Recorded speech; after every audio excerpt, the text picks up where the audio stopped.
Yes, ladies and gentlemen, it's Friday, and you have no idea what that means because you've got two different folks talking to you today than your usual Fridays. It's Jack Farmer and Flobo Boyce, and have we got a show for you? We're talking all about that pretty and pink title party. We're talking all about the new tag team championship #1 contenders. We're talking all about Jacob Fatu just smashing the OTC. But before we get involved with all of that, allow me to introduce the crew. I'm Jack Farmer, being joined by Flobo Boyce. You can't come on the show and bury me. I'm here every Friday. Be like, oh, he's never here. Hey. I'm a stalwart. I'm a staple. Yeah, but now they're watching because I'm on. Fair. Jack, it will girls ratings, man. I move the needle, Flobo. Gotcha. So it's awesome to see everybody. John Johnson, the Draped in Gold Friday night. We're gonna have a lot of fun tonight. I gotta feel we're gonna have a good time tonight chatting. A lot of people maybe like, Jack, what's with your situation right now? This looks different than what we're used to. What's going on? And Brienne with the right answers, liked and shared. Thank you so much, Brienne. But listen, I got to tell you the story, Flobo.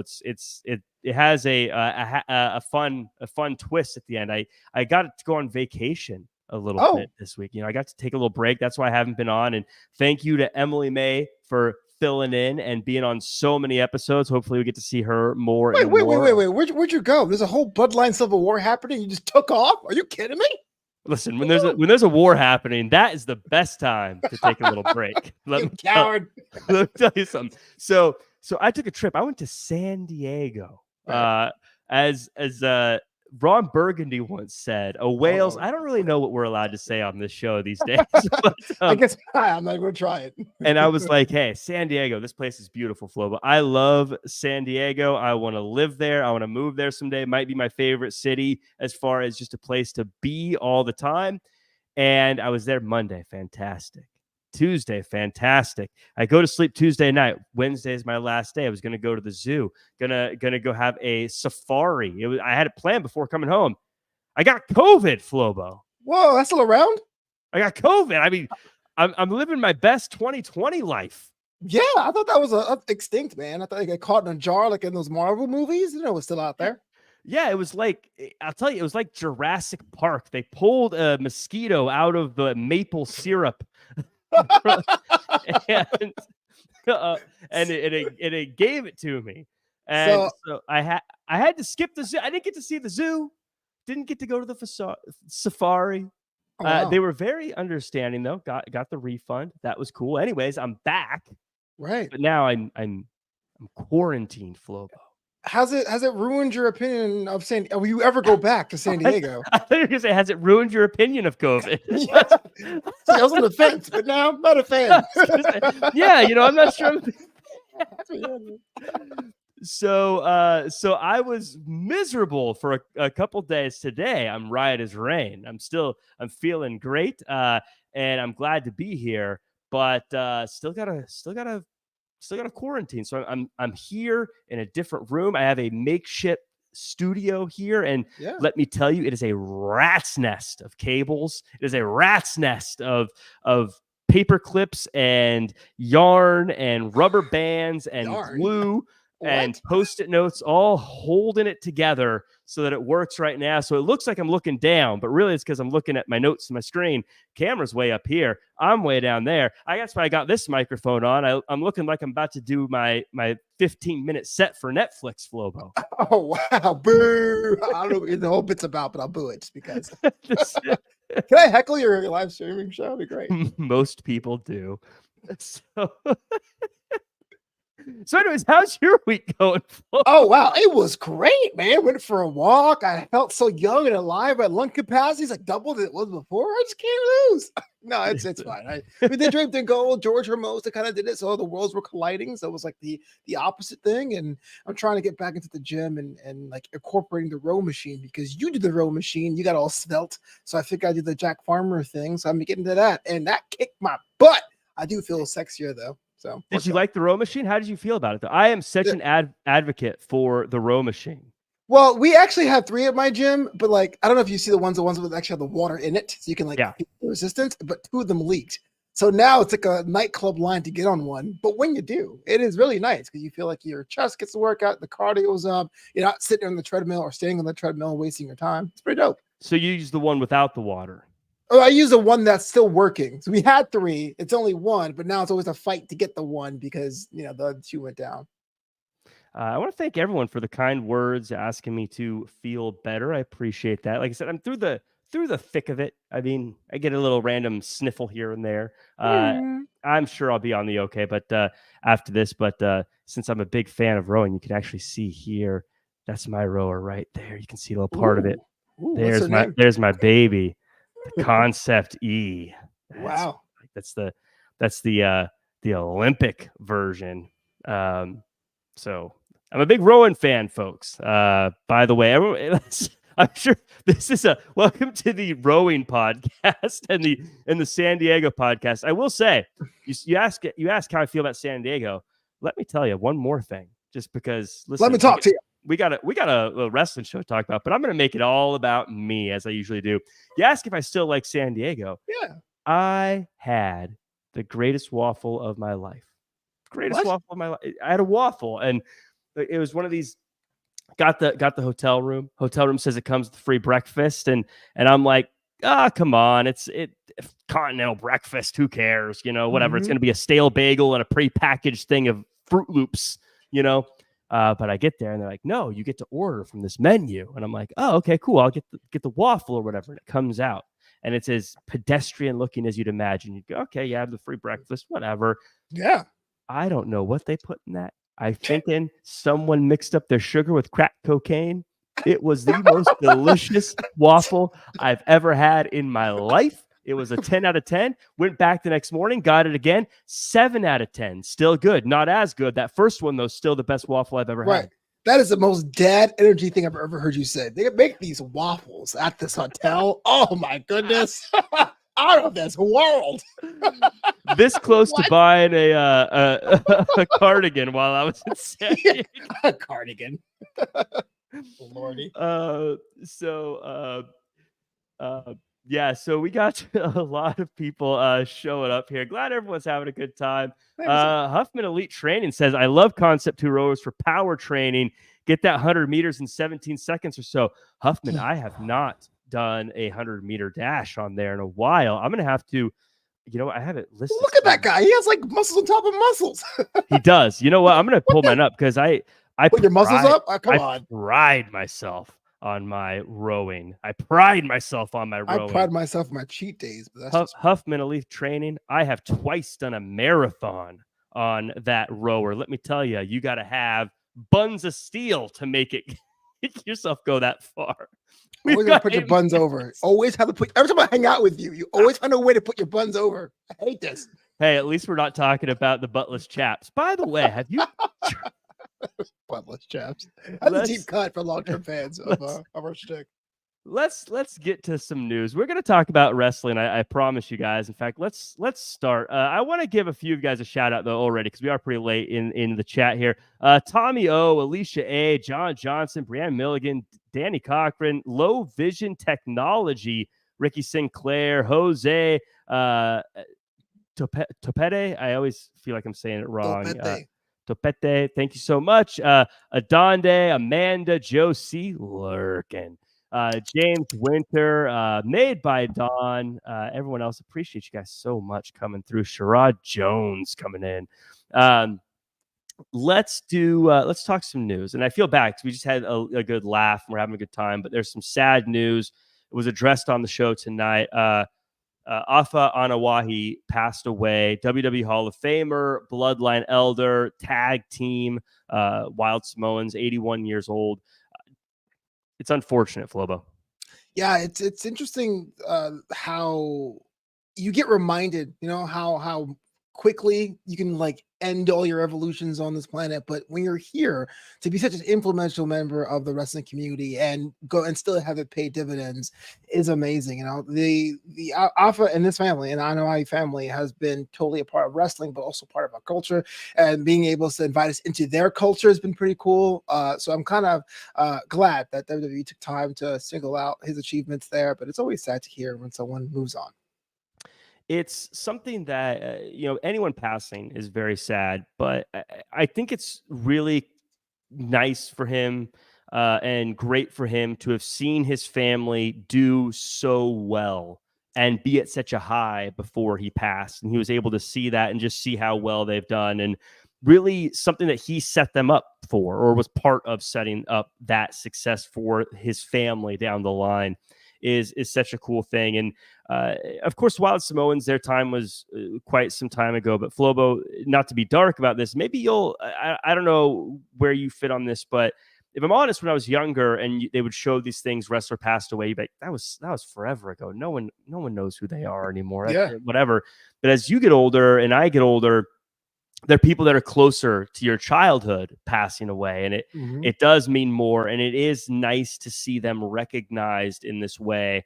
And it's kind of it feels very fulfilling in a lot of ways to see that happen. Yeah, absolutely. I mean, that the whole time thing is double down. I know it's not a wrestling thing and it's also a COVID thing, but I remember when Tom Hanks got COVID the first time, it felt like, wait, I grew up with Tom Hanks. You know, Forrest Gump was like just the other day.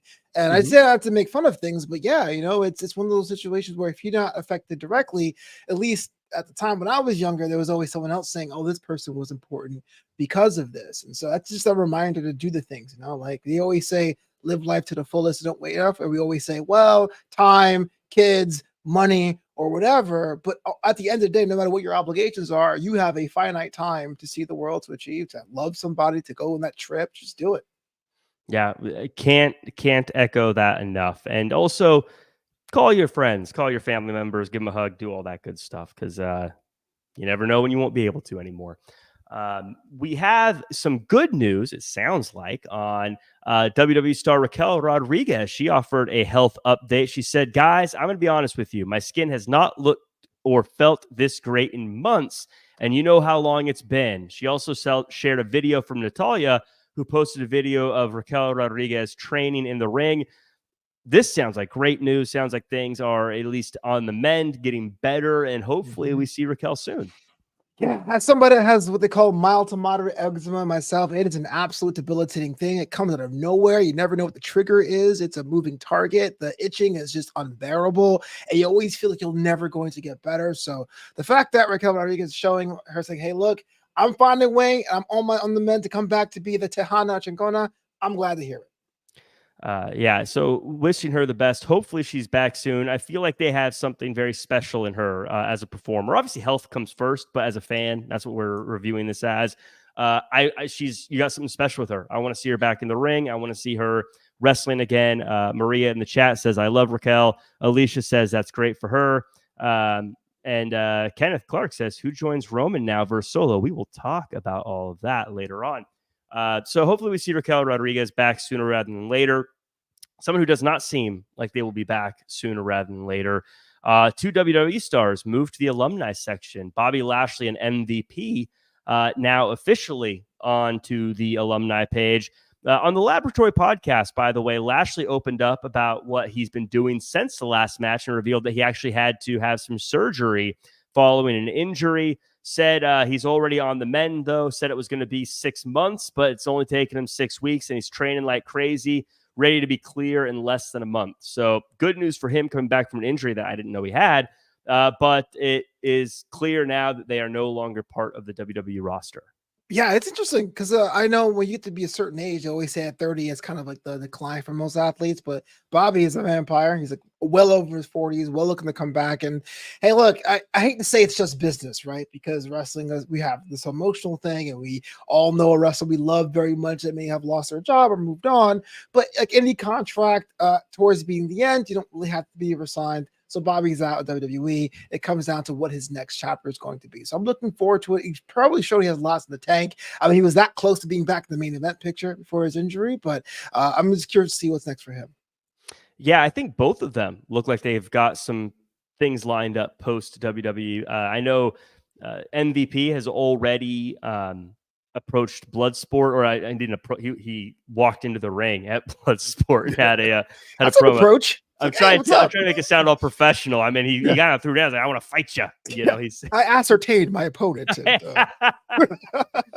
so I would love to see MVP in that kind of situation, and I think Bobby Lashley there too in a blood sport situation could just be really cool.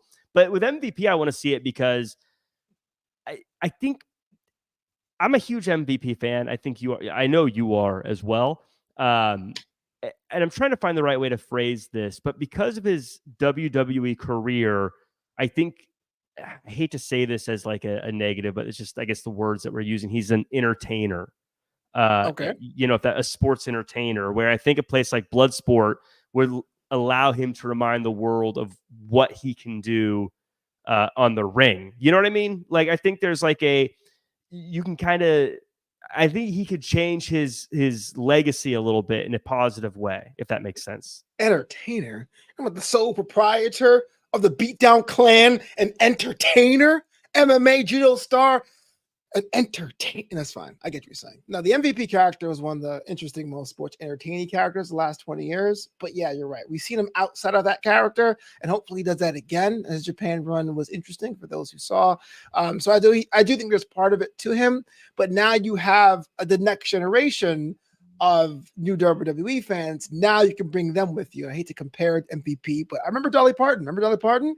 When I was a kid, yeah, she was 9 to 5, Jolene. And then when she became Aunt Dolly, then when she went on tour, people coming to the shows were no longer 50, 60, 70. They were 30s, 20s, and late teens. And so now's the time for MVP to have his Aunt Dolly phase. Hey, how does Jolene go? Can you sing the chorus for me real quick? Oh, man, Jolene, her beauty is beyond compare, with flaming locks of auburn hair and ivory skin and eyes of emerald green. Yeah. No, but then, like, let me hear you belt it. Oh, no, because I mean, you know, the way my account's set up, this microphone, it cuts out when I try to. Jolene. If I'm gonna hold the mic like this, I gotta. Yeah, you gotta drop a couple lyrics, man. So I'm sure we'll see them doing big things. It'll be fun. Of course, I see mentioned by Fernando. MVP would be a great manager for Private Party. And also saying, I hope to see Bobby sign in AEW. I do think that AEW is probably the one that most people are looking to for them, which would be cool to see. But I think they also have, that's what's great about pro wrestling right now. Is I think what does Danny Cochran do in the chat? He's like doing requests. How does Rocky Top even go? Hold on. Get their corn from a jar. Oh, Rocky Top, you'll always be home, sweet home to me. Hey, good old Rocky Top. Whoa, Rocky Top, Tennessee. Hey. You know, when you see it, it sounds like a college fight song. It is. The Vols do that. The Vols do that. Oh, is it? Okay. Yeah. Alicia, thanks for singing that part, guys. Of course. Off key, terrible. They're going to separate us. They're not going to put us together. They're never going to let us do this again. So, yeah, and Made by Dawn with a great point. I think wrestlers have so many options now. So wherever he goes, I wish him success. Yeah, I mean, AEW, like I say, seems like the obvious, but TNA is still great. The Independent's still great. Mexico and Japan, great. Mm-hmm. Yeah, I'd love to see some more people travel over to Europe. There's some great European wrestling going on right now. And I'd love to see someone like Bobby Lashley out there just wrecking people for America. Absolutely. And as far as MVP character, if he did a promo in DXB in Dubai, that'd be kind of cool too. Just Mr. 305 out there in the desert. Come on, the imagery. So lots of interesting news there, but we got to get to the show. We're here. This is actually a SmackDown review show. So we're going to talk about SmackDown, but of course, always like to thank everyone for joining us. Gave my shout outs already. Killer Demons, I saw you sneak in. Maria, I saw you sneak in. KLD, let's go Mets, baby. I thought LGM was Let's Go Mariners. That is not the case. They have hashtag See Us Rise. That's their thing. Yeah, I divorced myself from the Mariners. You should. I did. As a Seattle fan, I have divorced myself from the Mariners. I'm done with you. I left you a long time ago. I wish them nothing but failure. Me too. So no love lost there. But we got I did some fun, and you guys, if you want to participate with this over the course of the future, I might do this again. I threw out one of those anonymous questionnaire things, and cool. I said, if you got questions for the show, let me know and I'll ask them. And I got a couple, and some of them I'm going to ask throughout the show. But I got 2 of them here. I'm gonna throw them by you, and we'll see how this goes. Everyone in the chat, let me know if you like this little gimmick, we're gonna call it.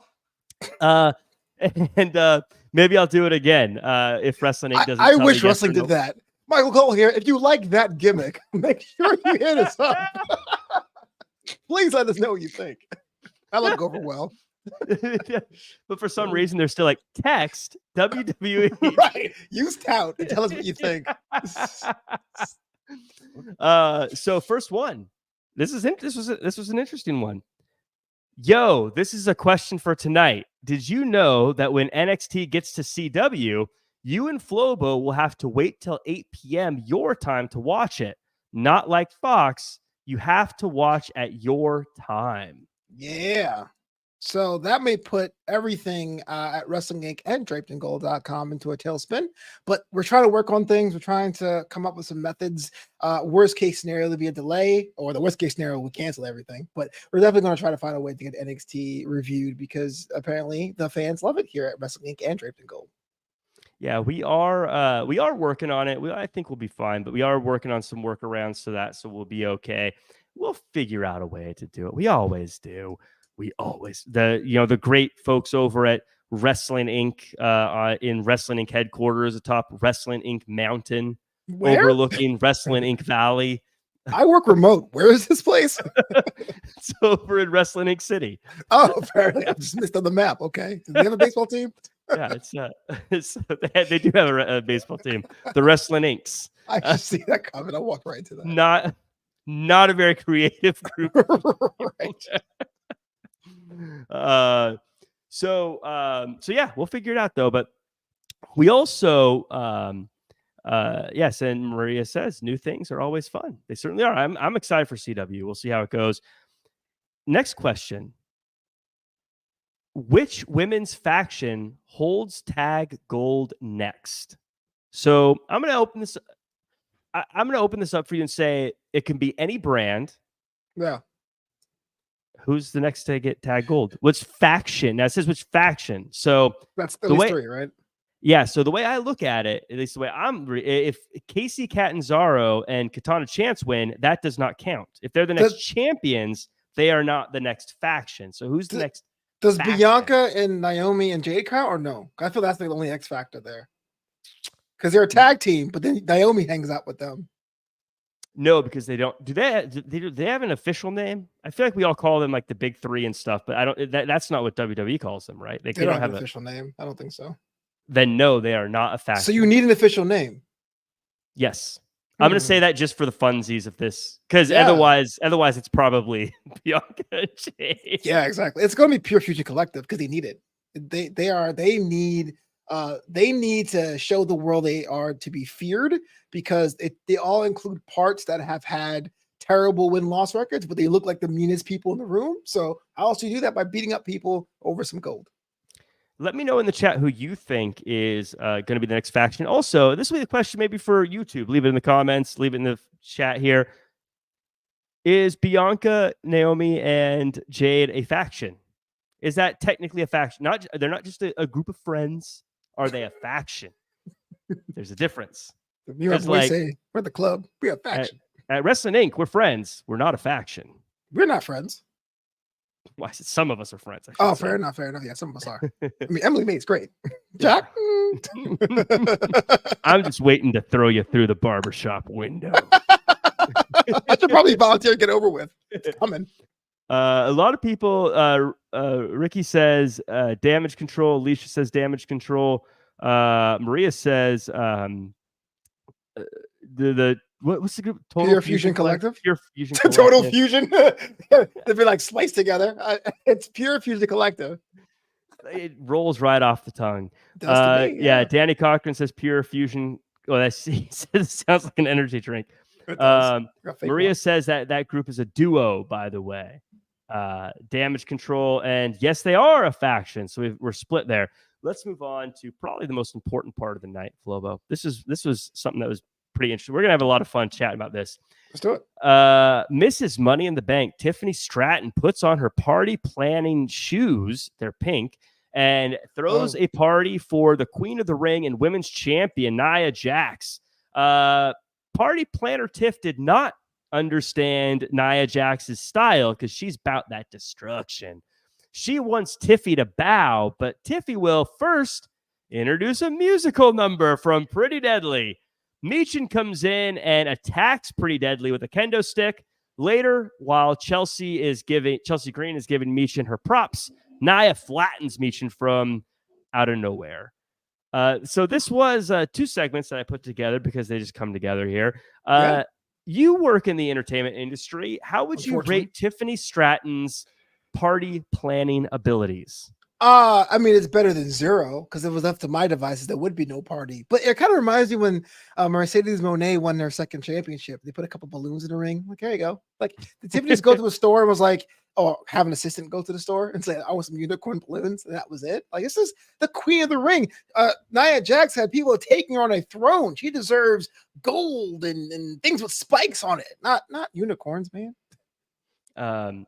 Made by Don says, I love Pretty Deadly in NXT UK. Oh man, we have a show draped in gold that we've been covering NXT UK back in the day when it was still there. Now we're covering NXT every Wednesday at 10 a.m. Pacific time.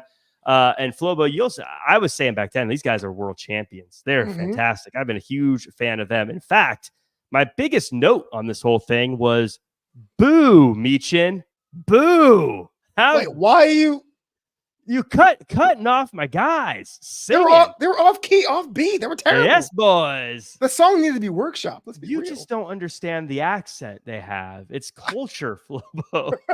Listen, you don't understand musicals. I live in New York City. Oh, I'm from New York City. Like, we really have Broadway. I went to the internet because there were some pretty strong opinions on this whole situation here with Pretty Deadly singing. And I want your thoughts on their singing. But first, at DJ Feder says, this has to go. Flip the channel and they are on. Awful. At Tucker Hamilton 9 says, getting TV time and with Stratton is a huge win. Being fodder to Maya, her name is Michin, Mia, I can't even say it right when I don't see her last name there, is not ideal, as I would like them to with the tag titles in the near future, but some goofy segments to me are always welcomed. And finally, Nachos and Chill says, it was fine. It was like 90 seconds of silly and 120-minute show. People need to relax and remember that it's okay to have fun with this stuff sometimes. Flobo, being from New York, defend your musicals. Oh, I hate musicals, man. Can you tell me this in a song? Oh, well, no, because I would hate myself then. I cease to exist. I'm in the middle, but I'm leaning towards, look, it's something for them to do because they were backstage for like weeks about this musical. And I'm starting to wonder whether or not it's actually going to pay off or is just a thing they say backstage, like, Little Jimmy or something like that. So I'm glad to see them. But if you've never seen Pretty Deadly before, there was nothing that showed you tonight to be like, I want to see more of these guys. It was kind of like, what was that? If you're a new fan. I disagree. I loved it. I thought that they fit they were perfect fits for Tiffany Stratton's like party planning committee. I thought this was fun. I dug it. I'm a big Pretty Deadly fan, and I thought they knocked it out of the park. Sometimes that's what you're supposed to do, and they did it great. I thought yes, boys. I'm still all Pretty Deadly here. They were incredible. I thought Nia Jax was great. I thought everyone in this segment was great, except for Michin cutting off a soundtrack that was just beautiful. Why can't wrestling have beautiful things, Flobo? I don't know. But if I'm having a championship celebration, the fact there was no security means Nick Aldis is liable. Yeah, Nick Aldis, by the way, I get it. He likes to have the big suits. He likes to have the big voice. He probably rose. But you don't need the big doors. You have an office. You don't need double doors to your office, Nick Aldis. This bothered me more than it should have. Double doors to your office? Is that double doors? That's what makes you upset? Take me right out of it. Come on. Who gets double doors to their office? This is ridiculous. Okay, what if you have a wide frame like Mr. Elvis does? He does have a wide frame. I mean, that's why he needs the double breasts. Sometimes you don't want to sidestep into your own crib, right? Come on. Let him live. How do you feel about Tiffany Stratton blatantly stealing the unicorns from New Day? I think they fall into public use. They're fine. They're fine. Unicorns are public domain. Yeah, they are WWE Universe public domain. Yeah, let us know what you thought about that opening segment. I thought it was fun. I liked the truth is I do like that they're adding the tension to Nia Jax and Tiffany Stratton, but they're not allowing it to be released yet by having her say, "You bow." Oh yeah, I will in a little bit, but first this. And so you can see that I like that the tension's there, but they're not getting to there yet, if that makes sense. I mean, slow burns are definitely something you need, especially with the pay-per-view or PLE calendar. And Bayley doesn't seem to be that quick to get her rematch. So I'm down for this as well. But man, Nia really sold the queen. Like, it felt like that role instantly meant more than when Zelina had it, which is, pretty interesting. I thought Zelina was the last person to really lean into it. So it was fun to see. I think it's important. I like it when they sell being the king or queen. I like it when someone embodies. I get that you can't have both of them do it because that would just be weird if two people were royalty. But yeah, very prom king, prom queen. Yeah, I wouldn't be surprised if they had a couple in the future. Like next year, I could totally see Dom and Liv winning it and doing the like king and queen shtick and being annoying. Very AEW. Wasn't that the Owen Hart Cup the first time? But I mean, I think they would lean into it and be like prom queens. Oh yeah, I see it now too. Yeah. So Hari Jha asks a question here. Do you think most of the NXT talents that come to the main roster don't have it or are boring? We're going to talk about one who just came up recently, just now. Carmelo Hayes versus Andrade went down. Andrade is up on Carmelo in their match count, but hey, Bianca, Jade, and Naomi are watching the matches. We get a great matchup, and Carmelo finally gets the win, but he's not a good sport about it after. Good sport. So Hari Jha asks a question here, and I want your response on it. I want your thoughts on the match. I want your thoughts on the situation, but also we got to stop talking about people who have the it factor from NXT because you know what? People have been saying, do they not have the it factor? Are they not used right? Is something wrong? Literally for a decade now. Like, let's get almost everyone on that roster is a former NXT person. Right. We need to quit with this like blanketing statement that we get every single year, Flobo. Yeah, I'm with you 100%. I think you have to have an expectation when someone calls up that it cannot be the same. They have to like reset and be into the bigger universe because look, if you look at it from a kayfabe standpoint, yeah, you're in the small pond. So there's no reason why you graduated the school of gifted mutants. There's no way you could be able to take on the world. You have to adjust and get stronger. So like someone like Carmelo, to his credit, his character hadn't changed, but he's not nearly as OP or as strong as he was on Tuesday night. It took Braun Breaker how many months to be the 24-mile-per-hour unpredictable badass, which doesn't roll off the tongue, but hey, that's what he is now. It takes an adjustment period. And so, yeah, it's kind of part of the package now. When you watch NXT, it's not, I want this on Friday or Monday. It's, can this person hang over time if you put him in a program long-term with a Sami Zayn or Randy Orton or whatever? I always say what people forget is there's only so much time. And when someone comes up from NXT, the only way they're getting time is if they're taking it from somebody else. And that's just the truth of it. So when Carmelo Hayes came on, I don't know who specifically it is, someone lost TV time because Carmelo Hayes started taking it.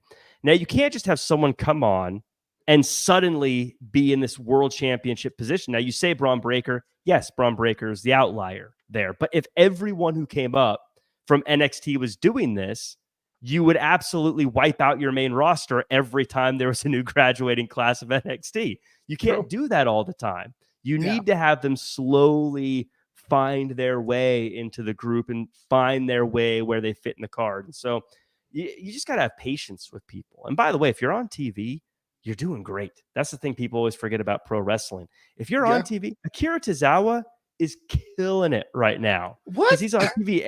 He's on TV every week. You're the only person on the planet who advocates for Akira Tozawa. You do it weekly. He can be doing nothing. And you're like, oh man, Akira's ready. You're like, what? Is he on TV? Yes. He's doing better than like 99% of pro wrestlers in the world right now. If he's on WWE RAW every single week, come on. All right. All right. Come on. Technicalities. Plus, Akira Tozawa, the greatest ever to do it. Do what? Greatest ever do what? Amanda's got my back here. I love Akira. If you guys are on the Akira bandwagon, let me write in Akira is ready. No, they're going to troll me. The smithereens. Or just put Akira is ready in the YouTube comments so that I can troll Flobo later about it. I want to see as many Akira is ready comments as possible. Amanda's a fan. Danny Cochran's a fan. Jose's is being technical about it. I advocate for Jack advocating for Tozawa. That's a cop. Yeah. So Tuck is a fan. Jose's saying something about Akira. I assume it's positive. I'm not going to highlight it. You should. He says Kenneth is also saying something about it. Everyone's going to troll me, man. Akira is ready. Akira time. Yes. Akira, the next king. Akira Tozawa. Come on. Look. Akira Tozawa is going to be the guy. Look, I'm going to single-handedly fuel the engine that pushes the Akira Tozawa train into the station. Where does it end? Does he have to main event Mania, or else you keep doing it forever? What would be your meal? Like, is it Zack Ryder winning the IC title on the ladder match? What would be like? Yeah, guys, we did the Royal Rumble winning. Like, what's the? I think the obvious answer, if I'm being realistic about it and like trying to think about what made me really feel like, okay, this is really where I see him at, is when Roman Reigns is on one knee handing the Uafala over. What in the and universe saying, mode I acknowledge you, my Tozawa chief. That is, what is the, not even a tribe, you achieving yourself. That doesn't make any sense. Yeah, Adonde says Akira can very well be the next Lance Storm, to be honest. Now, listen, that is high praise. High praise. Yo, and soon Chiste, bro. He's not being serious. Danny Cochran says Akira, the belt collector. I agree. So I sang for you, Danny. How do I sang for you? Let's go ahead. I'm betrayed. I'm betrayed. Carmelo Hayes and Andrade. What's funny is these are two like old school. Carmelo Hayes more recently, but Andrade and Carmelo Hayes are two guys that we actually both agreed on pretty early. Were fantastic, and we were kind of on their bandwagon. And Andrade had a bit of a detour back in WWE. Back getting TV time, and these guys had just a really great wrestling match. And we've talked about before, like, can just great wrestling matches work and be entertaining? There's a bit of a story here now, but getting to this point, this really was kind of just two guys having wrestling matches. Correct. What do you think makes it work with two guys having just a wrestling match versus not work, if that makes sense? What's the dividing line between like, this is a meaningless match between two guys versus, oh, this is a really fun match and I'm into it? Yeah, so that's a very hard question because everyone does this differently. But for me, I think I've said this in a bunch of our podcasts. If you're a long-term listener, thank you. I always do character first, wrestling second, storyline third. So between Andrade and Carmelo, there's a storyline now with the wins and loss records, and that's great. But even before this match was even, booked, you had a feeling of the kind of personality Carmelo was. He was a guy that come up in the Big Five sports, had a good personality, want to show the world that he is him. You kind of knew who Andrade was, sort of. He is El Idolo. He has this like kind of mysterious thing about him. And so you going into the match, you're like, how is it going to work? But then you'll notice the move sets were so different. And yeah, they were the same size, had the same speed. They could attack tit for tat, and some moves overlapped. But that back fist was one guy. That kick was definitely one guy. And so if you didn't know what was going on, it's very quickly for us to pick and go, oh, I want this guy to win, even if I don't know who this guy is. I think that's the story you want to tell until you have things like storylines and moves to. So many times in other promotions or even other instances within a promotion, you'll have people who are so similar or just like, first time ever, come see it. And you go, okay, great. I was entertained, but who do I root for? Who do I engage with more? What uniform do I like? Things that I don't really come across. Alicia A says, I was starting to get tired of seeing them wrestling again. This was a really good match, though. Now, after the fight, I'm a little interested. I would absolutely love to see them do a best of. It's 2-1 now, right? 2-1. So it'd have to be best of 5. If they call it that, yeah. I mean, they could go best of 7, but probably best of 5 if they wanted to do that. Angel USD says Andrade and Melo can become tag team in the end of the feud. Whoa, that's happened with the bar. Remember that? The best of 7, and then it was like, "Oi, I like it, mate." Would you be cool with that if they became a tag team? No, but hey, whatever. We'll get them on TV, right? Because I was ready. Other Jackisms, I don't know what else is. Well, that is true. But I like that these guys. I guess the way I'd say is they both have their own. God, I'm gonna sound so old. Get ready. They have their own swag. Like that's very different. You know. Their own steeds. Yeah. You know, they have their own Riz. Oh no. They, you know, where like they've got. There's definitely this.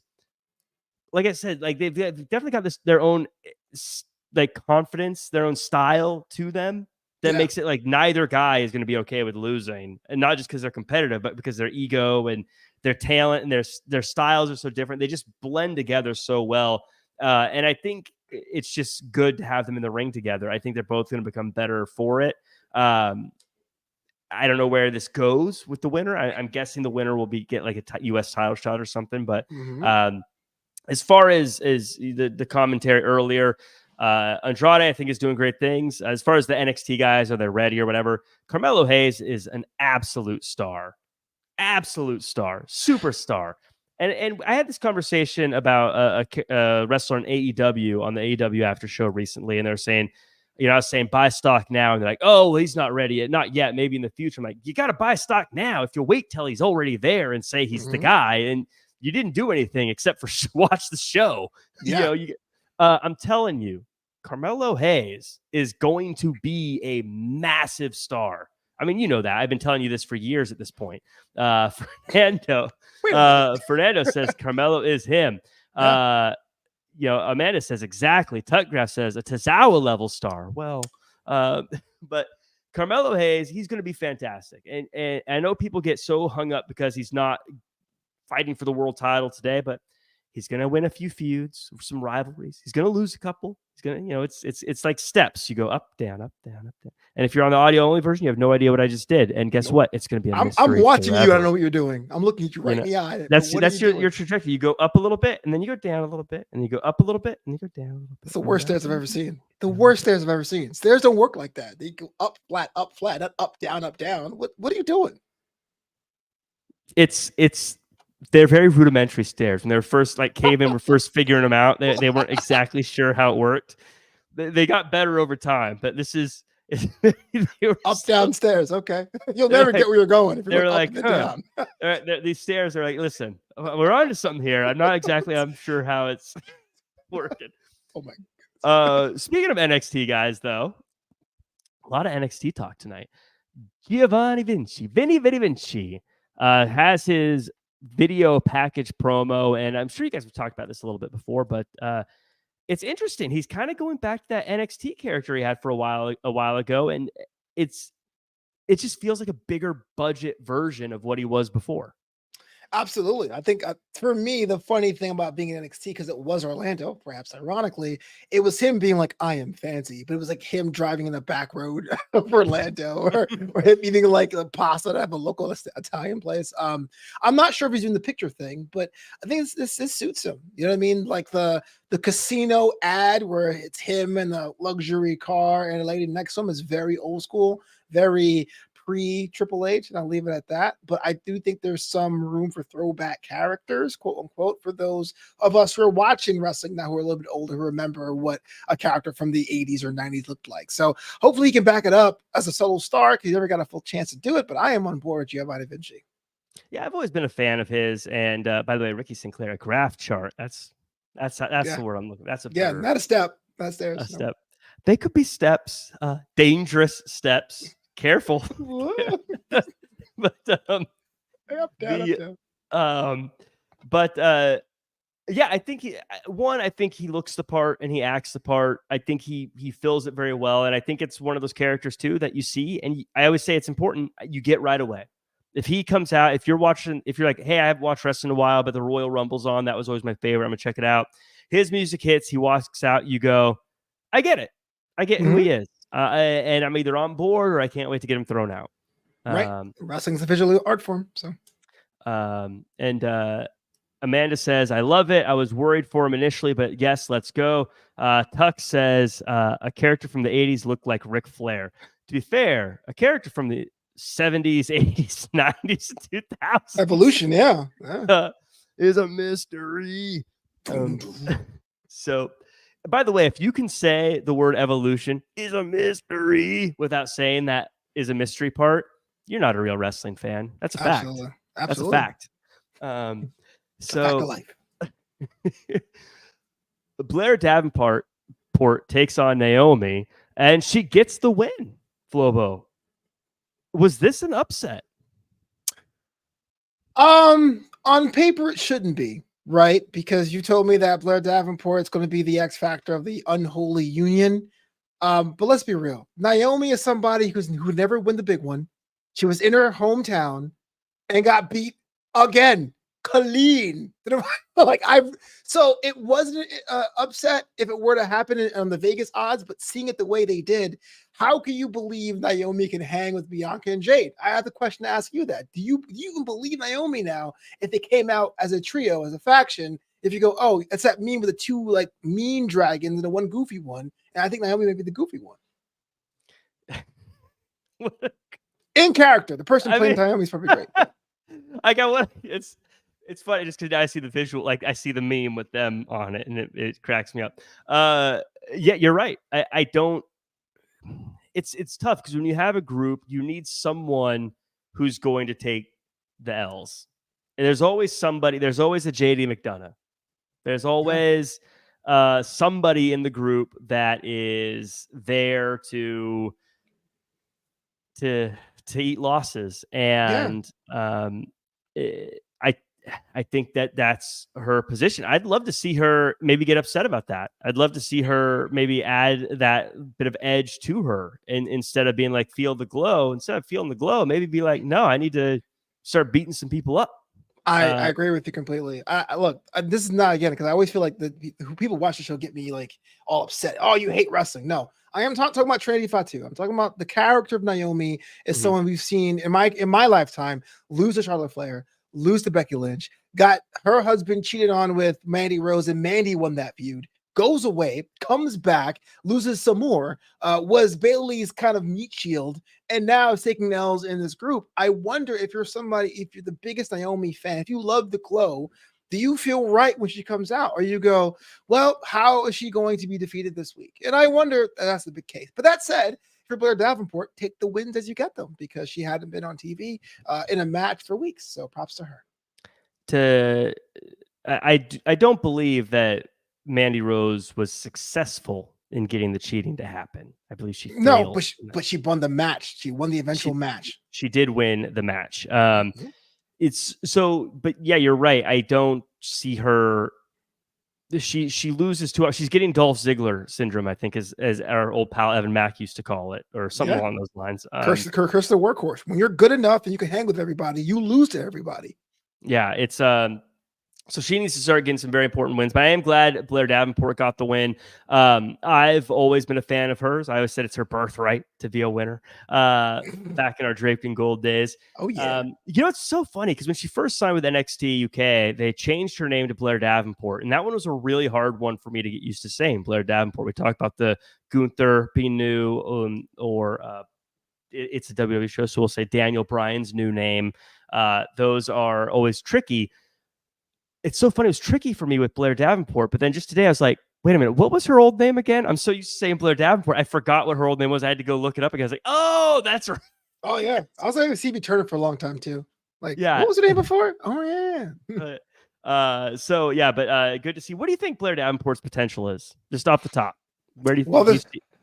I see her as a tag team, or as Jim Cody says, a heater for someone, and maybe a tag team division. I know women's championships are definitely open for everyone, and I think that there'll be a chance for her to be a champion, but I don't see her as a champion as of yet.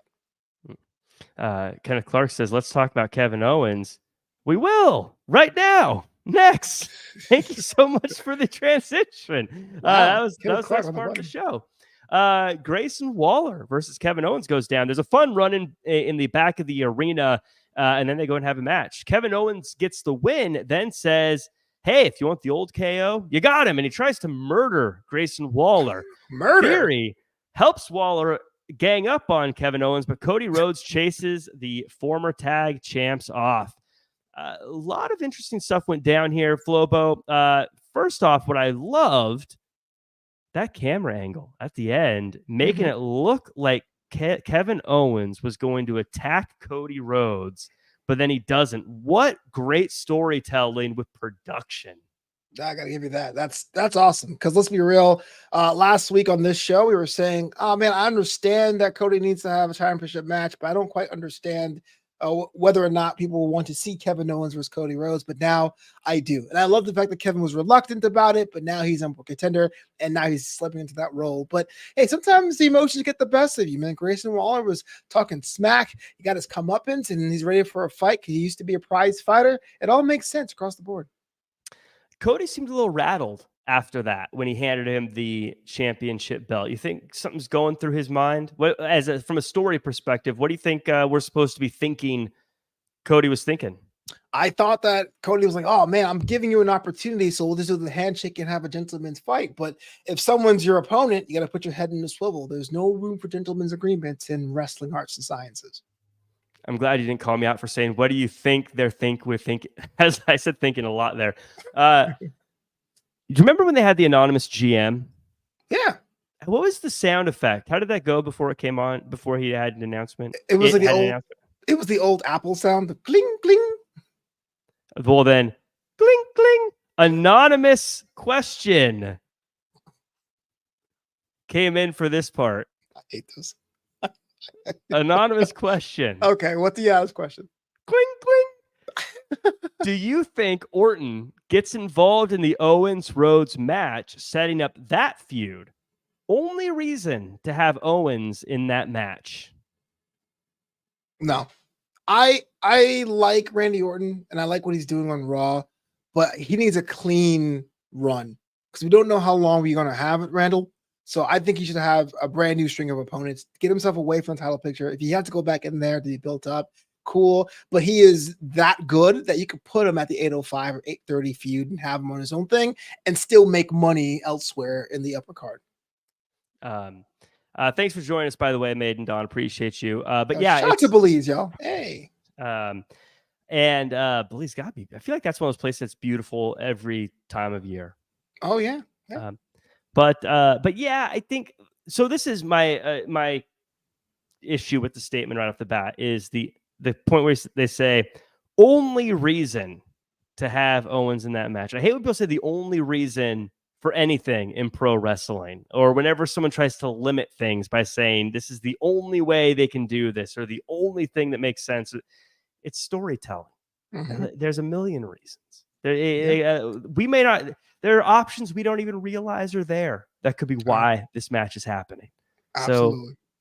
So let's not worry about it. But yeah, I think also I feel like that's Randy Orton is something that I think they're going to long play. And probably something down the road. That's too big of a match. Like, that's a huge situation. They're not just going to. Plus, they're too good at storytelling. They're not going to have Randy Orton suddenly come in and hit an RKO to start that feud. They're going to do something to make more sense than just you'll never see it coming. Yeah. If you want my hot take, if I had the pen, as we say on Wrestling Inc., the feud you want to have in the fall is have Randy Orton's farewell tour coincide with John Cena's. And you do one more run with those guys because they were the biggest rivals of all time in that era. So that's what I would do if I had the pen. Do you think we're in the final run of Randy Orton? He's saying he wants to go like 10 more years. I think 2 to 4. So I don't think he's done. But if you think about Cena being out, like having Randy Orton, John Cena main event at 21, 22 pay-per-views. I mean, why would you not do that for old time's sake? That's what brings old people like myself to the yard. Oh, they do got to do it again. I do believe that. But quick 2 rapid fire ones here.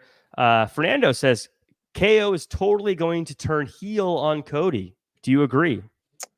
He should. Now that LA Knight is firmly as the guy that everyone loves to cheer for, and the guy who can tell it like it is as a face, then KO can definitely go back to being the Sullen guy, which he's more natural at. And everyone's saying that Randy signed to 5 more years. So doesn't mean you're going to be in the ring 5 years, but you did sign a 5-year contract. Yeah, that's very true. Kenneth asks, did SmackDown make a trade for Orton? It was a walkout rule. I feel that's kind of what it was. I think I'm actually okay with it in this case, where they're just like, look, this one time we're making the switch. Whatever, like I'm fine with it. It's when it's too willy-nilly and it's like for no reason other than, oh, look, Humberto Carrillo is on Raw this week for some reason. Why is there always a guy you bury, but you love Akira Tozawa? First of all, it's Berto. Humberto is his old name. It's Berto now. Berto Carrillo. No, Carrillo. It's Berto. Moving on. Amanda says, I got a question. Did you guys watch the interview between Cody and Daniel from yesterday? So I did. That's the weekly show. The what do you want to talk about? And yes, this talks about how Randy's kept up his body, can go 5 or 10 years. I'm saying that this is part of the declining years of Randy Orton, but Cena is leaving after next year. Why would you not have them do a run that Cena is going to be gone after 2025? Yeah. And by the way, Duca's saying, how is Jay and Sammy getting to SmackDown? I didn't catch SmackDown tonight. That's again, we're assuming.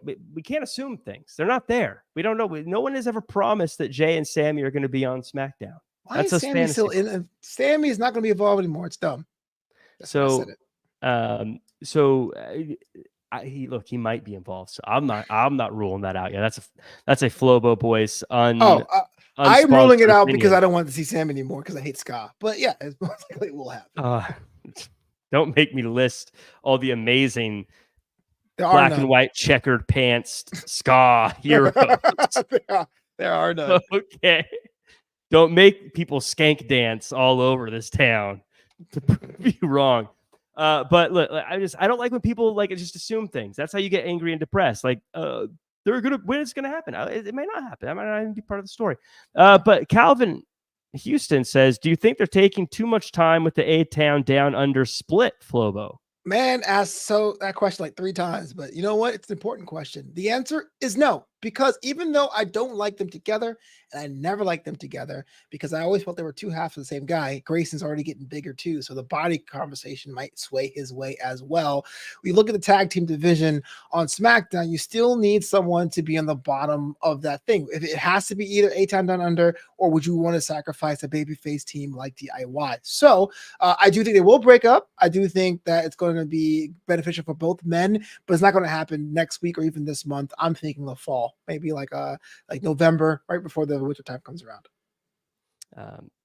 So I agree. Hari says they can trade Jey Uso for Randy Orton, and Duca says, come on, OG Bloodline versus New Bloodline Prince money. I'm not like, it's not that it can't happen or that it wouldn't make sense or anything like that. It's just we don't know that that's happening. So let's not get our hopes up, because 1, they might have something better. 2, that just might not be in the cards. So don't think, they've not said anything about that happening yet, is where I'm coming from. Top Graph, what am I projecting? Top Graph says I'm projecting. What am I projecting? No, I believe Tuck Graph is saying the projecting is the how is Sammy and Jey Uso going to get to SmackDown? Oh, okay. Yeah. Like projecting things like is what I I'm got guessing. it. Unless Tuck Graph is saying you're projecting your hate of ska because you're scared everyone's going to find out that you actually love ska because you're a closet trombone player. I was going to say I'm a proud trombone player, but I can't even do that. No, I hate ska. It sucks. It would be so great if you, after we turn this off, you're saying, "Sell out, we'll blow me tonight." Neighbor bangs on the wall. Quiet down. Tuck says, I prefer your interpretations. Legado del Fantasma. He has an exciting dinner with his friends, talking about how they've become complacent, and LA Knight cuts a promo saying he's going to retain next week the U.S. Championship. Hold on, real quick. I saw the Legado del Fantasma promo. Loved it. That was great. I always wondered, is that too similar to Giovanni Vinci, you think? Or am I just like already getting too crazy? I actually thought the same thing. It felt very much like they said, let's do the Giovanni Vinci thing.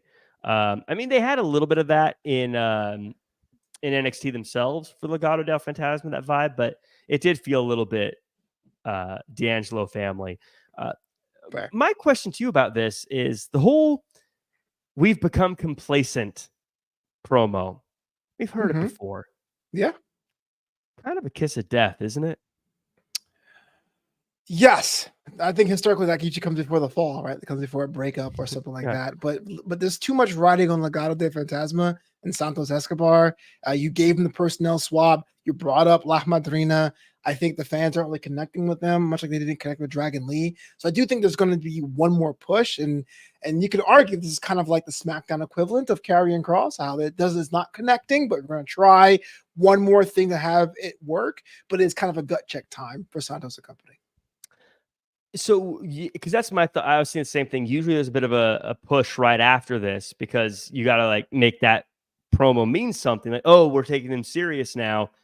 But is there any chance that Santos wins the U.S. title next week? I mean, he can't say this and then lose next week, right? No, I don't think they're going to have a clean finish with this one. So I believe if you wanted to be able to keep LA Knight hot and have Santos Escobar look like $1 million, you draw this out over the summer and the winter. But then the hard part is get the tag team titles on Legado, but they're not going to move because who has them now is a storyline in the company. So you kind of what they call booking them to a corner and set them up to fail. So you have to do that now. You have to be the cool characters people love to see, the spooky gimmicks, the guy with the cool entrance, because you won't be able to win anything meaningful for the next 6 to 9 months. Yeah, they're kind of in a tough spot with that tag team division. It feels like they've been in a tough spot for years because the situation on both Raw and SmackDown. Before moving on, LA Knight, big fan. Everyone loves him, super popular. The reason why I would not be a good writer for a pro wrestling show is I knew that. Don't explain it. You would be terrible. I want to see a series of videos of LA Knight in situations where he needs to have a conversation, but he's supposed to be quiet and he can't. Like, I would love to see him in a scene where, like, it's like he's got to tell someone a secret, and they're like, "Hey, tell me the secret." And he's like, "Yeah, well, you see." Let me talk to you. He's like, "Keep it down, keep it down." I saw this dummy. I didn't know this isn't dummy anymore. It's just. I hear you, yeah. Or like he's in church or something, and everyone's like, "Be quiet." Or like in a library or something. He's like, so it's like trying to ask him just a quick question, like, "Have you seen the Lord of the Rings books?" Well, let me talk to you. So keep it down, man. Yeah. He just. Why does he get all these jobs that are quiet? Like he's just loud everywhere he goes. I just love to see. That's why I would be a terrible writer for a wrestling program, because I'm like, I just want to see him quiet. Imagine he was a pastor. It's like, well, it's a fact of life that every Sunday, with everybody saying, Street Profits take on DIY for the #1 contendership. Really competitive matchup with the Street Profits getting the win. Next week, we see the Street Profits versus the Bloodline. We kind of talked about how those titles are locked up for a while, which is a shame because I feel like the Street Profits, it's been a long time since they've been to the mountaintop, man. And they were once a team that felt like perennial champions, and now it's like years since they've been champions. And I don't feel like they're going to get the championship now. And this is a real tough spot for them. What could have been? I wasn't sure what the Bobby Lashley Street Profit thing was. It looked like it was going to be a different presentation, and it kind of got stopped halfway. So it just became Lashley and Street Profits. Now Lashley's now a WWE alum. So you went back to what worked, and it kind of feels stale. And you're against a team that used to work, but now it's kind of stale. And so you won this match, phenomenal match, but you're like, yeah, you're kind of like in this weird pocket universe that doesn't really have any impact to what's really happening with the A and B storyline. So yeah, the match was great. Orlando loved it, but I do feel like they're going to be led to slaughter next week. Yeah, it's the match is great. It's great. The match was fantastic. It was just a reminder of how good everyone who was in that match is. It is very much I don't know, because what do you do? What do you do? And I'm not faulting WWE because, like you had mentioned earlier, the tag team championships are on an A storyline, a big time, like they need to be there. But what do you do with a team that is clearly a top team? I don't know what you do. And a lot of people, I'm sure people say trade them to Raw. Well, that doesn't right. It doesn't necessarily fix the problem either. It doesn't. Unfortunately, the only thing you would do in that situation then is have them lose the title and then say, look, we are no more Mr. Nice Guy, and then give us a new presentation of the match. Let's be honest with you. When Street Profits have that match next week, even if they tell you have 3 minutes, you have 4 minutes, that match has to be on overdrive. It has to be the best match they've done since Mania to get people going, hey, why aren't these guys in the picture? So much that they lose, they'll have some momentum going forward, but it still looks to me it's going to be an L. Yeah. Big. I hope good things for them. DIY darlings for a lot of fans, people who I think have been fans of them since NXT for a long time. Let me ask this. This is just kind of something I was thinking about. And you're going to laugh, but I want you to really think about this. If their theme music was the best theme music in pro wrestling, would they be more successful? DIY? Yeah. No.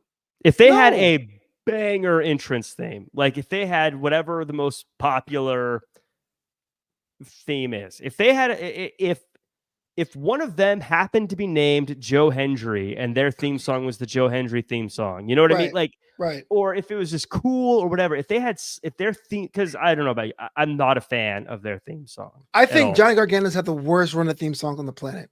All of his themes. Rebel Heart's kind of fun to sing, but it's not a good song. And it's been that way for years. But continue. Well, you're right. He has had the worst. Rebel Heart kind of grew on you because it was bad, if that makes sense. Mm-hmm. But yeah, he has the worst run of themes. But I feel like if they had something that, because I just don't feel inspired when they come out. Like their music does not inspire me. Can I say that comment from Alicia? Because I actually disagree. Okay, well, for our audio only listeners, Flobo, Alicia DIY needs better booking, says Alicia A. I disagree because DIY has had 3 or 4 chances on the main roster since reforming, whether it was them being serious on Raw, them being the Triple H thing with R-Truth, where I thought they should have doubled down on, whether them being featured week in and week out on SmackDown. It isn't their booking. If you're after me, we don't really know what the core of DIY is. In NXT, when we had so many fresh faces, the original unity of the two guys was, look, we're not the biggest guys, we're not the strongest guys, but we have a work ethic that we out-train everyone, we outsmart everyone, we're committed to the craft. Those promos are gone. It's just them going to the camera being like, yeah, we're going to win because we're DIY, and that does not work. And that's not booking at all. That is character work. They've did everything to make sure you care about these guys. It's just not hidden. Strong words by Flobo Boyce. Let me know in the chat or in the comments if you agree with his thoughts on if DIY needs to be booked better. I'm not going to add to that just because I think you kind of nailed it. I think you covered it. Secular Belt says, and I want to dodge all the hate. Yeah, I was like, wait a minute. So I'm not going to say anything because you made a comment. I'm like a cartoon bullfighter where you're like behind me and I'm holding up the little cape and then I'm going to pull it out of the way and you're going to get hit by the bull. Dude, we're going to have a meet and greet and Alicia's going to hit me in the face. The Secular Belt, though, says, no, Karrion Kross had killer entrance and thumbs down. I'm not saying that's the only thing for everybody, by the way. I'm not saying that fixes everybody. I'm just saying I wonder if the tone isn't properly set for them when they come out. I don't think music necessarily fixes everybody. I don't have necessarily like a song in mind. I feel like when I hear their song, even just the start of it, it sounds very like, and they come out like, guys, here, please clap for us. Put their hands up. Please clap for us. Edge used to do that. Come on. We are is sang in the key of sighing. It's like, yeah. Like I remember the original Nexus. It's just we are one. I'm just not something that just you got to get a better. I don't know. Can I again? I'm hijacking your show, but I'm my sorry. show. I know this is from Wrestling Inc. headquarters. You're on Wrestling Inc. Mountain. Fernando Zaya says a good entrance can make a huge difference, and I think the best example of this, and I love him to death. He's actually one of my favorites. I bought the merch, as we say. We love so much. We spent $4 on the shirt. Was the artist who's now performing as Claudio Castagnoli. Here's somebody who's on a show that he is a guy, but in 2021, when WWE had the AR thing, the floating images, and Cesaro came out with the music and the green matrix thing, he was untouchable. It was like an attraction based on his entrance, which gets you in the mood for what it is. When DIY comes out and they're jumping up and telling you root for us, and you go, okay, but what are you about? You haven't told me. Even Michael Cole or Corey Graves or commentary can't tell me anything about you guys. You can't expect me to go nuts. Yeah, we'll see. Some people disagree. Some people agree in the chat here. We're getting long in the tooth here, so I'm trying to move on to the next. Just say that. Tell me to shut up. Which is the no. You're as the fans say. You're baking. You're preparing. You have preheated the oven, Flobo. I am sauteing right now. You are getting ready. You're going to bring out that meal and it's going to be like a sizzling fajita. Going to annoy everybody in the restaurant waiting for their food. Order 2. Bloodline. Solo says if Roman can take the Ulafala, then he'll be the tribal chief and they will all acknowledge him. Solo later comes out and says, you want some? Come get some. Reigns does come out. And he gets some. He beats up Solo and Tama. He beats up Solo before eventually Tama jumps him. Then Roman wipes them out. But it's Jacob Fatu returning and just smashing the OTC. He reclaims the Ulafala and then gives it to Solo Sikoa. I am torn on a few things here, but I'm going to start with just the basic premise. I love the start in the promo when Solo says, look, if Roman gets it, then we acknowledge him. Because the best bad guy thing to do, the best thing you can do, the most bad guy thing I think in the world is to be a hypocrite and say, oh yeah, whoever has it, even if it's him, you acknowledge him, knowing that Roman's going to get it and he's not going to acknowledge him. He's not going to do what he said everyone is supposed to do. So I love it, but then also I'm thinking, what power does this thing have? It feels like a hot potato. Everyone has it, and they're just knocking him out and taking it. It's like, at what point do you go, oh, you have it, I'm stopping now? You know what I mean? Oh yeah. Well, I mean, symbolism, but that is a problem that they could have figured out 5 years ago. That was my old man gripe, and I don't want to be too negative, so I'll just go over quickly. Is that since we never saw what the tribe actually does, the only thing we could do is work on symbolism, and so that's what that means. But I never thought Solo looked weak as most people did. I know the new Bloodline wasn't as cool as the old Bloodline, but today he felt unsure of himself. It was like, no, guys, I really need you guys to acknowledge me because Roman's going to come out here soon. And they were like, boo. No, really, guys, I told him I was the tribal chief. Stop. So it felt kind of weird, but hey, I love the conflict towards the end, and I want to see more of it. To be fair, if Roman was coming for me, I wouldn't look super sure of myself either. Oh, no, please. Like, Flobo, remember when I had your back every time on wrestling? That's not the case. Get him, Roman. But that's good. I mean, that's being cowardly. That's kind of being good. That's where he's supposed to be. My concern here. So Jacob Fatu, awesome. I think that he has won everyone over. Unless you would disagree, Jacob Fatu has been a breakout star. Absolutely. I wish I saw more depth of him, but of what he's shown us is great. Goodfella brings up half of what I was thinking, though. Kind of wish they held off on Roman putting on the Ulafala. You know what I think? I think Jacob was late. I think that was supposed to be the case, but it was like, have a boot on. What is he coming? I guess I have to put it on. Hit my music. You know what I mean? It was just. See, that's actually my question, though. Is Roman Reigns coming back? Is he taking big time beatdowns too early in his return? Like, he should have been. I kind of feel like he should have been like God level for a while before anyone put him down, but he kind of got put down right away. So I would say yes if this occurred in the vacuum. You want to be able to, the gods back now, let's have that battle. But it looks so clearly it's going to be some sort of old bloodline, new bloodline thing. You need the guy to be like, I need help. And so that has to happen, unfortunately. So you have to take the bad to get the good, I think. I don't know. Not a fan of it. I mean, I felt the same way when Naomi lost, but you know, it happens. I feel like you built this guy up for years as being this unbeatable, unkillable, unstoppable juggernaut. And now it's like, how many times has he been back? Twice? This is his third time? Twice. Yeah, twice, third time, yeah. And did he get beat up last time? He stood tall last time, right? Mm-hmm.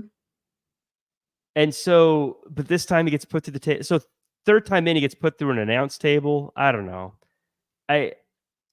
Secular Belt saying beat down equals sympathy. I don't think he's a sympathy guy, though. That's the. I don't think he this should have been like in Justice League when Superman shows up, except in this one it's like Superman shows up and then just gets wrecked. Yeah, like you don't want that. A lot. He gets beat up a lot of times. You want him to come back, and and that movie sucked. But I'm saying that defend that movie first off. Wait, which one? Man of Justice Steel? League. No, I won't, because there's two different versions and they both have their own problems. What I'm saying is, I think they got it wrong twice. I mean, hey, I like the Zack Snyder cut, but that's not saying much. No, but I think if we bought into the new bloodline as a whole quicker, then you would have these battles. But I think I really believe it wasn't clicking the way they wanted to. Roman came back only after 4 months, and this thing is being not hot-shotted because it's a long-term story, but it's being pushed a little bit faster. So you got to have Roman get his ass kicked to go, I need someone to work with. Hey, family, we're the original family. These people aren't our people. Let's get our family back. Jay and Jimmy are back for the squad. Tuckgraph says, Justice League was so bad I never watched it. Well, then how do you know it was bad? Wow, that's very Geely of you. Remember Geely? I do, and I watched Geely. Really? And it was very bad. Okay. So I actually was thinking I want to rewatch it again just to see. Everyone seems to disagree with me. The spot was about building a huge rivalry between Roman and Fatu. Tuck saying, got me on that one, Jack. I mean, you're right, but I mean, I get where they're going. I know eventually he's going to get beat up. At some point in the story, he's got to get beat up. But I felt like you still need to have him look like he is totally unstoppable. I don't know. Seeing him get flattened. I'm not going to be one of these guys on here. He's buried. It's over. You know, I'm not saying he beat them down though. Like he beat him up first, and then he got the numbers game. It wasn't like, again, compared to Naomi, who got like beat down clean by a rookie. That's different. You know what I mean? But Roman fought off 3 guys for a while before he got beat up. I think I want to see. I think Roman should have gotten the dub, you know, or the theoretical, the moral dub, a couple of times, and then they should have gotten Roman by tricking him and then beating him up, and showing. I don't know. They should just let us see that he's him getting wrecked this early. To me, just I felt like, I know. Like I said, I know it's got to get there. He can't be undefeated forever. I'm not one of those crazy Roman fans that think that anything goes wrong with him, it's a terrible thing. I'm just saying, yeah. To me, it was tame. If they like did the whole like put this chair in the neck and break his neck spot, if they made him bleed, that I'm with you. But they power bombed him through the announce the table is like on the scale of like this is messed up and disturbing to watch. It's pretty low, man. Table shots happen all the time. But that's their thing, though. Like that's their big. Like that's what they did to Heyman. Cody. That's they did to Cody. Right. That's their thing. So. I mean, I guess Bloodline's going to lose eventually. They have to win sometime. I know they should have, but what I'm saying, I feel like Roman should have gotten the win a few times, and they should have done something like, and I know they're keeping Heyman off TV, but I'm just trying to come up with a quick example, something like kidnapped Heyman and been like, Roman, acknowledge us or we're going to hurt him. Roman tries to save Heyman, and that's when he gets jumped and can't overcome the odds, and it makes it look like the bad guys have done something. Now we've got one over on you. And I mean, look, I've said this before about this whole Bloodline thing. Many times I've been like, I don't know if I like where this is going. And they always prove themselves right. And they always prove me wrong. So I'm sure it's fine. I'm not giving up on it. I'm just saying, I feel like in this moment, I didn't like it. How dare you? How dare you just roll it to my house, stab me in the chest, and then backpedal? One man's opinion. The damage is done. I can backpedal. Acknowledge, Jack. No, like just because some people, I like to clarify, because some people on these wrestling podcasts like flip, they ruined everything. True. I'm not saying they ruined everything. I'm just saying I didn't like it. Everyone says I say I like everything. I didn't like it. Sometimes, I get you. Sometimes you see something, you're like, I don't know. But it wasn't me today, but I get that. Yeah. Okay. Well, this was a fun show. I appreciated chatting with you on a Friday night in my makeshift echo chamber here, in my rat's nest of cables, with my phone taped up as a camera, and my handheld microphone. Everyone, I appreciate you guys sticking with me. I hope it all stayed good for you guys. Before we go, though, shout out to everyone who's with us: Tuck Graph, Secular Belt, Fernando, Low Vision Tech, David Mann. Thank you guys so much for joining us. Flobo, what final thoughts and where can the world find you online? Even though we nitpicked it because that's what we do, this SmackDown was on fire. Orlando was a great crowd. We saw some of the NXT stars like Trick Willie and Roxanne Perez. I loved it. 9 out of 10. You can follow me on that X at Flobo Boyce. But every Wednesday, Jack Farmer and I, we break down NXT for the foreseeable future. You can learn more about that at drapedingold.com. From now on, I want everyone in the chat and in the comments, I want you to rate this week's SmackDown on just a scale of, instead of good or bad, I want it to be either was it on fire or under a rock? Comment on fire or under a rock. So that'll be our scale. I thought this episode was on fire. I thought this was an on fire SmackDown. It was fun chatting with you. It was fun being on a SmackDown Friday. You can find me at Real Jack Farmer across all social media. Next time you see me, it'll be on the Raw after show, reclaiming the Triple J spot from Emily May. Oh no, acknowledge you. Grabbing the Wrestling Inc. Ulafala and putting it on. Is that the Ulafala mountain? Is that there's a mountain of them. They're not that rare, actually. There's a lot of them. It's like a tourist shop. I think the next time we're together is going to be for Bash in Berlin, but I'll be back here for SmackDown. But yeah, you and I are together for Bash in Berlin, right? Is that the PLE? No, it's next Saturday, the 31st. So this week's AEW, right? Yeah. We're doing AEW also, right? We're doing AEW together. So then our next one from Sunday is All In, and then that after that is Bash in Berlin. So we're doing both the PLAs. So The PL Team Tag Team Champions of the World are back at it. We're going to talk about nonsense and a little bit of wrestling while we're at it. For those, also, Draped in Gold every Wednesday, 10 a.m., covering NXT. That's always a fun show. DrapedInGold.com. Check that out. That'll be fun. And on the 29th, I'm going to be calling the action for Fight Night 14 for Santino Bros. The LA Rumble winner, Alec Tomas, faces Slice Boogie for the Santino Bros Wrestling World Championship. Yeah, Slice Boogie. He's from your neck of the woods. He's a Mets fan. I like him. Though I feel like you wouldn't say he's from Queens, so you wouldn't say your neck of the woods. Well, I mean, once you leave New York, city, you say New York. But yeah, if you're like, we from Queens, all right, what part of Queens? And he'll tell me. What borough is it? What borough are you from? We don't say. We say where you from. You don't be like, excuse me, sir. What county delineation are you from? What borough do you reside in? Kind of like how no one outside of no one in California calls it the OC. They just say OC. True. But outside of California, everyone's like, "Oh, it's the OC." We don't call it the OC. We just say that stupid show, man. Anyways, so that's it. That does it for us. Everyone, leave a comment, like, comment, share, subscribe, 5-star review. We've been getting a few of those. I appreciate all of you who have done that. It just helps my ego. We'll see you guys next time. Make sure to follow @Wrestling for all your news, and we'll see you after Raw next week and stream.